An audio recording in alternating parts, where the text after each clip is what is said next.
And I'm going to go a little bit deeper into two things, actually, just relative to exploring shame and managing trigger. On the first module, on the first episode of this series, I talked about how we hold our shame very sacred.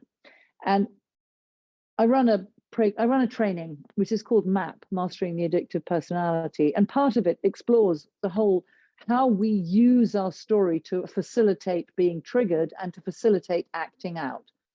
So we hold on to our shame as a magical story. We believe these people who said or did these terrible things to us and about us and said awful things to us. And we hold these stories very, very sacred. And, you know, for a while they create a safety mechanism. But one of the interesting things about triggers is the trigger is actually not the most important thing. So I run this week-long training, and on the last round of this training, which was in November last year, I was trying to explain this. And I have to tell you that I'm now working with somebody that was on that training, and I must have spent 3 days trying to explain it, and they never got it, and they still haven't understood it. So I obviously am not explaining it very well. But I can also respect that we hold our story and our triggers extremely sacred. We make them very, very sacred. To be triggered is really important to us, because what it does is it allows us to act out. So we can either get hysterical, we can wallpaper someone else with our trauma, we can use our drug of choice. Am I making any sense? The triggers are important because they give us permission to act out. Now, you might be clean and sober, you might be, you know, you might be in some kind of recovery, who knows, no need that you should be. But even if you're just emotionally acting out, let's imagine that you're really triggered, and then you get really triggered.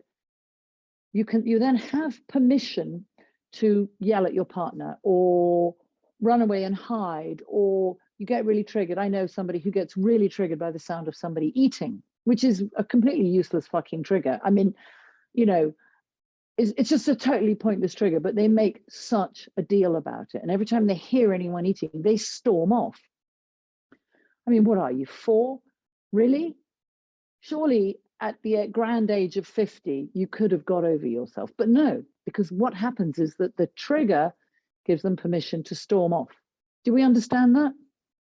It may not be that you storm off. It might be that you do something else. It might be that you go, I can't do this anymore, I'm out, and you go. It might be that you shout. I don't know what you do. You'll know what you do. I don't need you to. I mean, it might be I have a really bad habit. Nobody's allowed to bring peanut butter ice cream to my house because it's just a disaster. I don't need to be triggered to do that. But the thing that you have to understand, there's a magical moment, and it's really difficult to get your brain to allow you to hear this. Okay, so if you've got a pen and paper, you might want to write this down. You have your trauma story. And maybe, I mean, lots of people have heavy banana stories, a really tall, dark history. So there's your story. This happened, that happened, they did this, da, da, da. There's your story. And then you have how that makes you feel. It can make you feel abandoned. It can make you feel unloved. It can make you feel really angry. It can make you feel really depressed. It can make you feel anxious or ashamed. Any number of things. You know your stories. You know what your story was, and you know how that makes you feel. There's a magical thing that nobody gets, which is at the point where you're triggered, the thing that nobody ever pays attention to, and this is the bit that you're addicted to, and this is why it's like a stuck record. Are you following me? Is that you might have your story and you might be triggered, but the bit that is the key that you have to learn to notice is how much you hate the fact that you're anxious, how much you hate the fact that you're feeling shame, how much you hate the fact that you're getting angry. And that, when you get in touch with that, that is a moment of power where you understand that what's actually happening is you're actively using your trigger to allow yourself to stay in shame, to allow yourself to stay in self-abnegation, self-hatred, self-abuse, self-harming, in whatever form it is. It's that moment where you hate and you reject how you feel because you do to yourself what was done to you. Do I make sense?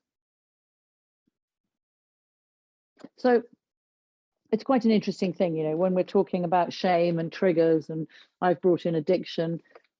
They're not very nice words. They're not very nice feelings. They're not really very nice behaviors. And the bit that you have to put into this moment, you've got your story, you get really triggered. Before you act out, the thing that actually makes you act out is how much you hate how you feel. And in that moment, the art is to begin to notice. And that is the magical moment, is when you notice that you're really hating how you feel and you're rejecting yourself. And that's the thing that if you can start working with that, that's where you really have access to neuroplasticity. So obviously, to be triggered is a power place. It's a power position. Do we understand this? We use our triggers to hurt other people and to hurt ourselves. We act in or we act out. Can we own that? So the invitation is don't.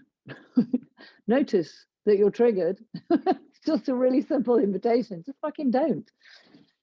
You notice that you're triggered and you can choose. Do I really want to either harm myself or wallpaper someone else with my trauma? Because that's what we do. Maybe, and here's the magic, maybe I could breathe. So I'm going to teach a series. First series is called Pranayama series. So we're going to do a whole series of breaths. Every single one of them will reset your stress system. That's what the breath is about. You can think that doing yoga is an amazing way to de-stress yourself. It's going to take you an hour and a half to get there in most classes. But what we do here in Kundalini Global is we always start with a stretch. We start by resetting the system. And for me, I always teach breath first because that is the next thing that resets your system and it takes you back to you. So there you are. The don't is don't turn into hating how you feel. Take that moment, notice that moment, and actively choose to stop. Actively choose. Pick a breath. I don't care. Any breath.